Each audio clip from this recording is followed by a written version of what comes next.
রাজধানীর বংশাল থেকে হাজী সেলিম আটক, হত্যা মামলায় ফের 3 দিনের রিমান্ডে গোলাপ। পুঁজিবাজারকে মাছের আড়ত বানিয়েছেন খায়রুল, অর্থ লুটসহ রয়েছে নানা দুর্নীতির অভিযোগ। বন্যা পরিস্থিতির উন্নতি হলেও বাড়ছে রোগবালাই, হিমশিম খাচ্ছেন চিকিৎসক ও নার্সরা।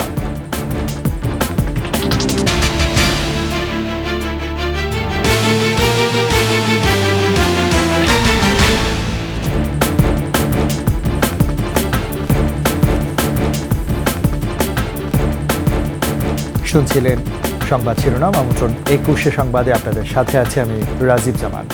আর দর্শক, 21শে টেলিভিশনের সংবাদ একই সাথে সরাসরি দেখতে পাবেন আমাদের ফেসবুক পেজ www.facebook.com/21she24 অনলাইনে। এছাড়া সাবস্ক্রাইব করতে পারেন www.youtube.com/21sheetv চ্যানেলে।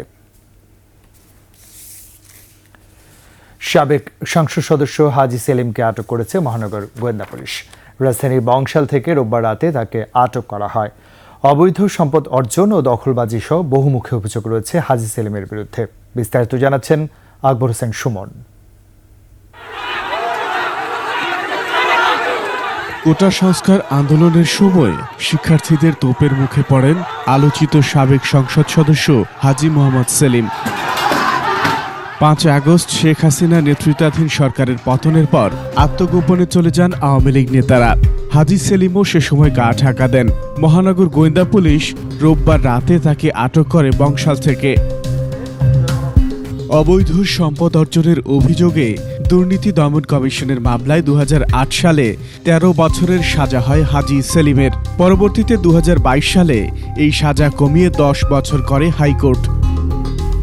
একসময়ের সোয়ারিঘাটের পান বিক্রেতা এখন দেশের শীর্ষ ধনীদের একজন। বুড়িগঙ্গার তীরে চান্দি ঘাটে ওয়াসার পানির পাম্পের জমি দখল করে সেখানে গড়ে তুলেছেন পেট্রোল পাম্প। এছাড়াও সোয়ারিঘাটে নদী তীর দখল করে চাঁদ সর্দার কোল্ড স্টোরেজ, নবাববাড়ি এলাকায় জগন্নাথ কলেজের ছাত্রাবাস দখল করে গুলশানারা প্লাজা নামে বিশাল ভবন নির্মাণ, আরমানিটোলায় এক বৃদ্ধার সম্পত্তি দখল করে এমটিসি টাওয়ার নির্মাণ এবং নলগোলায় ভাওয়াল রাজার সম্পত্তি দখল করে বিশাল ভবন নির্মাণের অভিযোগ রয়েছে মদিনা গ্রুপের মালিক হাজী সেলিমের বিরুদ্ধে। আকবর হোসেন সুমন, 21শে টেলিভিশন, ঢাকা। পোশাক কর্মী রুবেল হত্যা মামলায় আওয়ামী লীগের প্রচার ও প্রকাশনার সম্পাদক আব্দুস সোবহান গোলাপকে ফের 3 দিনের রিমান্ডে পাঠিয়েছেন আদালত। এছাড়া বাড্ডায় সুমন শিকদার হত্যা মামলায় রিমান্ড শেষে সাবেক মন্ত্রী টিপু মুন্সিকে কারাগারে পাঠানো হয়েছে। সকালে শুনানি শেষে ঢাকা মেট্রোপলিটন ম্যাজিস্ট্রেট আদালতে আদেশ দেন। এদিন 7 দিনের রিমান্ড শেষে আব্দুস সোবহান গোলাপকে আদালতে হাজির করে পুনরায় 7 দিনের রিমান্ড চান মামলার তদন্ত কর্মকর্তা আদাবর থানার পরিদর্শক মিন্টু চন্দ্র বণিক। পরে গোলাপের পক্ষে তার আইনজীবী রিমান্ড বাতিল ও জামিন চেয়ে শুনানি করেন। উভয় পক্ষের শুনানি শেষে আদালত আবারও 3 দিনের রিমান্ডের আদেশ দেন। অপরদিকে টিপু মুন্সির জামিন চেয়ে শুনানি করেন আইনজীবীরা। পরে তাকে কারাগারে পাঠানোর আদেশ দেওয়া হয়।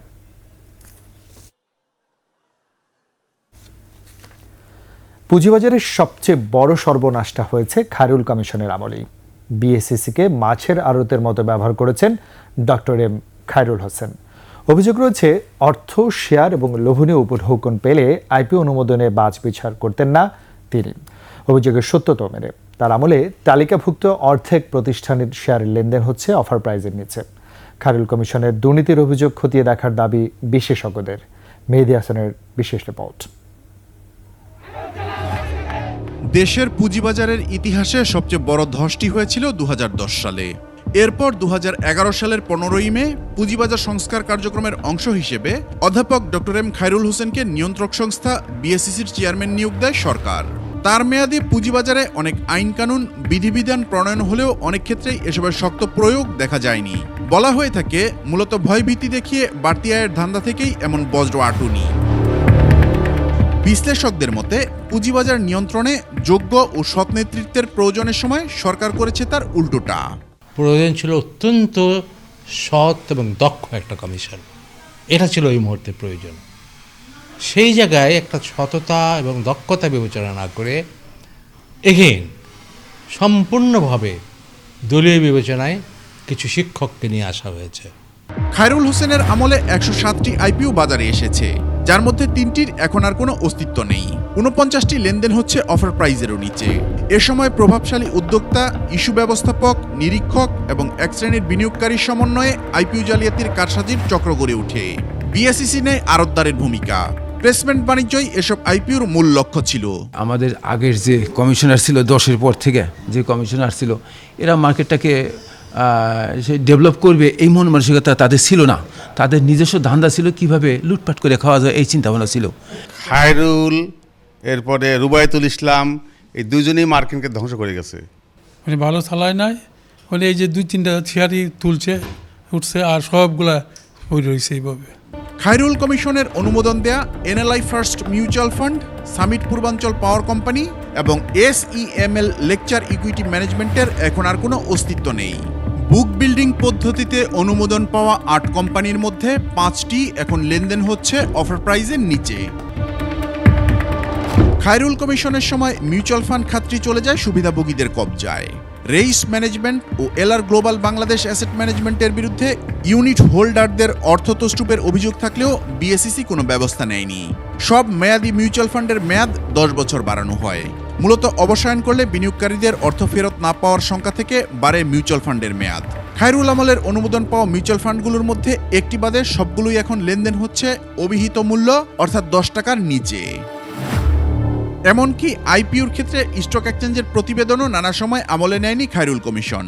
কপারটেক ইন্ডাস্ট্রিজের তালিকাভুক্তি নিয়ে অনিয়মের অভিযোগ উঠলে ভ্রুক্ষেপ করা হয়নি। প্রয়াত অর্থমন্ত্রী আবুল মাল আব্দুল মুহিত অ্যাপোলো ইস্পাতকে তালিকাভুক্ত না করার পরামর্শ দিলেও কর্ণপাত করেনি বিএসইসি। বড় ধরনের প্লেসমেন্ট কেলেঙ্কারিতে আলোচিত রিংশাইন টেক্সটাইলের আইপিও অনুমোদন দিয়ে গেছে খায়রুল কমিশন। প্লেসমেন্টের অর্থ পুরোটাই লুপাটের অভিযোগ উঠেছে। প্রস্তাবিত শেয়ার কোম্পানিকে উনি নিয়ে এসছেন প্রচুর, এবং বাজারে একটা অদক্ষতার প্রশ্রয় দিয়েছে এবং বাজার ম্যানিপুলেশনও ওই সময়ে সবসময় ম্যানিপুলেশন হয়েছে, এটা আমি বলবো না যে কোনো সময় সবসময় হয়নি, সবসময় হয়েছে, কিন্তু চরম পর্যায়ে ওনার ভালোভাবে শুরু হয়েছে, যেটা চরম পর্যায়ে গেছে শিবলি রুবায়াতের আমলে। খায়রুল আমলের সবচেয়ে সমালোচিত উদ্যোগ ফ্লোর প্রাইস পদ্ধতি। এছাড়া এনবিআর এর সাবেক কর্মকর্তা মতিউর রহমানের প্লেসমেন্ট ব্যবসার উত্থান হয়েছে খায়রুল কমিশনের সময়ে। সাবেক আইজিপি বেনজির আহমেদ, দুদক ও নার সংস্থার কর্মকর্তা সহ অনেকেই খায়রুল কমিশনের সুবিধা নিয়েছে বলে অভিযোগ রয়েছে। মেহেদি হাসান, একুশে টেলিভিশন, ঢাকা। বন্যা পরিস্থিতির কিছুটা উন্নতি হলেও দেখা দিয়েছে পানিবাহিত রোগবালাই। হাসপাতালে ভর্তি রোগীর সংখ্যা অন্যান্য সময়ের তুলনায় কয়েক গুণ বেশি।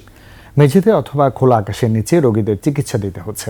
এমন অবস্থায় বিপাকে পড়ছেন চিকিৎসক ও নার্সরা। ফেনীর প্রতিনিধি নজরুল ইসলাম রঞ্জু, তথ্যছবিতে ডেস্ক রিপোর্ট।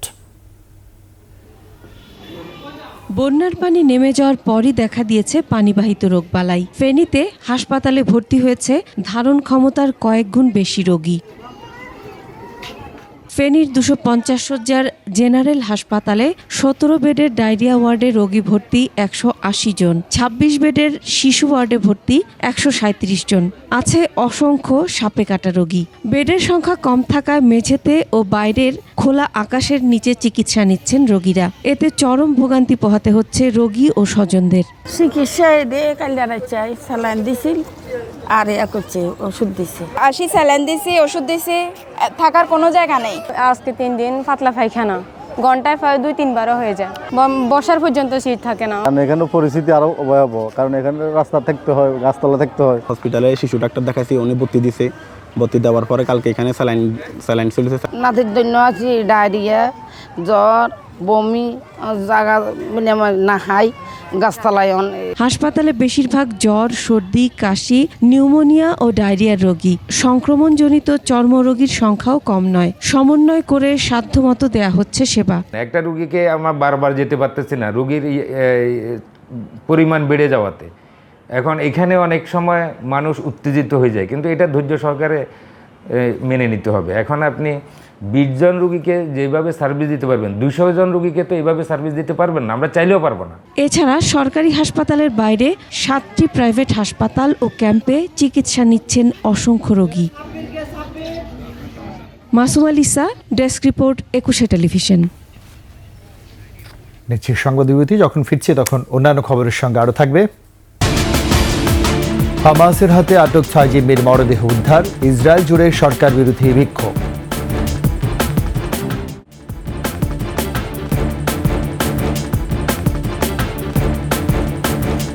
শুভ আমন্ত্রণ 21 সংবাদ। ঝিনাইদহে প্রতিদিন আত্মহত্যা করছে একজন এবং আত্মহত্যার চেষ্টা করছেন 10 জন। 10 বছরে আত্মহত্যা করেছে 3,500 মানুষ। একই সময়ে আত্মহত্যার চেষ্টা করেছে প্রায় 35,500 নারী পুরুষ। কারণ হিসেবে ধরা হচ্ছে আয় রোজগার না থাকা, হতাশা, মানসিক অস্থিরতার পাশাপাশি পারিবারিক কলহকে। ঝিনাইদহ প্রতিনিধি এম রায়হানের তথ্য ছবিতে ডেস্ক রিপোর্ট। ঝিনাইদহ সদর হাসপাতালের পুরুষ ওয়ার্ডের বারান্দায় মৃত্যুর সাথে পাঞ্জা লড়ছেন কয়েকজন, কারণ তারা আত্মহত্যার চেষ্টা করেছিলেন। জেলার 6 উপজেলার মধ্যে সদরে আত্মহত্যার প্রবণতা বেশি। গেল 6 মাসে জেলায় আত্মহত্যা করেছেন 129 জন, আর চেষ্টা করেছেন আরও প্রায় 1300 জন। এ সময় সদর উপজেলায় আত্মহত্যা করেছেন 38 জন, মহেশপুরে 28 জন, শৈলকুপায় 26 জন, কালীগঞ্জে 17 জন, হরিণাকুণ্ডুতে 11 জন ও কোটচাঁদপুরে 9 জন। আত্মহত্যা প্রতিরোধে সরকারি বেসরকারি উদ্যোগে পোস্টার, লিফলেট বিতরণ, জনসচেতনতামূলক আলোচনা সভা, মানববন্ধন, উঠান বৈঠক, স্কুল কলেজে সেমিনার সহ মসজিদে ইমামদের মাধ্যমে প্রচারণা চালানো হলেও থামছে না আত্মহনন। স্থানীয় প্রশাসন ও স্বেচ্ছাসেবী সংস্থা শোভার তথ্য বলছে 2014 সাল থেকে চলতি বছরের জুন পর্যন্ত ঝিনাইদহের 6 উপজেলায় আত্মহত্যা করেছেন 3,559 জন। আত্মহত্যার চেষ্টা করেছেন আরও 35,590 জন নারী পুরুষ। আর্থিক অনটনের পাশাপাশি পারিবারিক কলহের কারণে পুরুষদের মধ্যে আত্মহত্যার প্রবণতা বেশি। ভাত খাওয়ার পর দরজা দিয়ে গলায় দড়ি দিয়েছে। ভাত রান্তিতে একটু দেরি হয়েছে, একটু রাগারাগি হয়েছে, এই কারণে মাথায় কোনো কাজ করছিল না। সে তেমন কোনো ঘটনা না, স্কুলে সামান্য একটা বিষয় নিয়ে একটু রাগ করছি, এটার জন্য। শাশুড়ি গালিগালাজ করছিল, বকাঝকা করছিল, বিষ খাইছিলাম। ধারাবাহিকভাবে সেই প্রচারণা চালিয়ে যাচ্ছি, কিন্তু এটি আসলে রোধ করা কঠিন হয়ে যাচ্ছে। আত্মহত্যার কারণ নিয়ে গবেষণা চলছে। প্রতিরোধে স্কুল কলেজে সভা, সেমিনার সহ জনসচেতনতার কথা বলছেন এই কর্মকর্তা। প্রশাসন থেকে বিভিন্ন ব্যবস্থা নেওয়া যেতে পারে, পুলিশ প্রশাসন থেকেও ব্যবস্থা নেওয়া যেতে পারে। সর্বোপরি সবাই মিলে কাজ করলে আমরা এখান থেকে বেরিয়ে আসতে পারবো। ঝিনাইদহে আত্মহত্যার চেয়ে 10 গুণ বেশি আত্মহত্যার চেষ্টা করে থাকেন বলছে স্বেচ্ছাসেবী সংস্থা শোভা। আমরা দেখেছি 30 বছরের নিচে মানুষের সংখ্যায় 70% এবং টোটাল আত্মহত্যার মাধ্যমে যারা চেষ্টা করে বা মারা যায় তাদের মধ্যে 65 থেকে 70% নারী। আত্মহত্যার প্রবণতার মতো মানসিক ব্যাধি দূর করতে কর্মসংস্থান বাড়ানোর পাশাপাশি জনসচেতনতা বাড়ানোর কথা বলছেন স্থানীয়রা। Masum আলিসা, desk report, 21 television. এবারে আন্তর্জাতিক সংবাদ।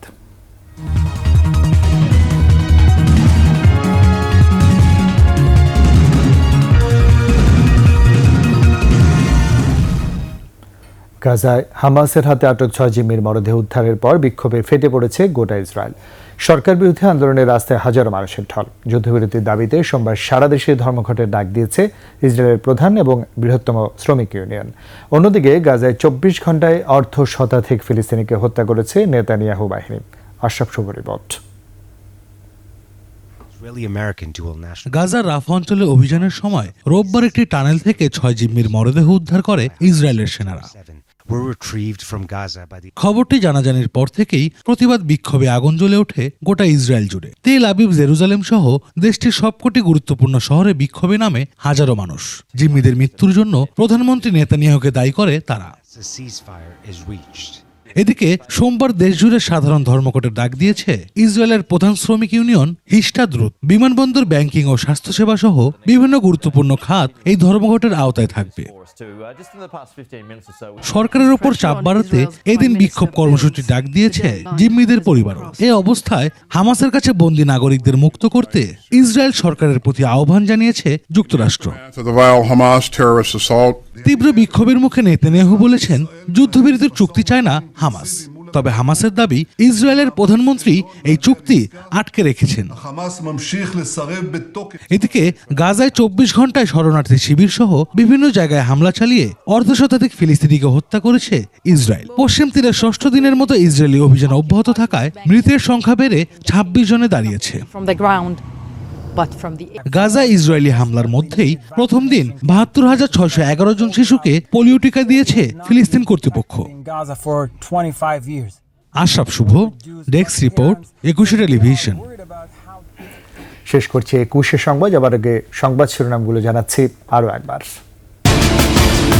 রাজধানীর বংশাল থেকে হাজী সেলিম আটক, হত্যা মামলায় ফের 3 দিনের রিমান্ডে গোলাপ। পুঁজিবাজারকে মাছের আড়ত বানিয়েছেন খায়রুল, অর্থ লুট সহ রয়েছে নানা দুর্নীতির অভিযোগ। বন্যা পরিস্থিতির উন্নতি হলেও বাড়ছে রোগবালাই, হিমশিম খাচ্ছেন চিকিৎসক ও নার্সরা।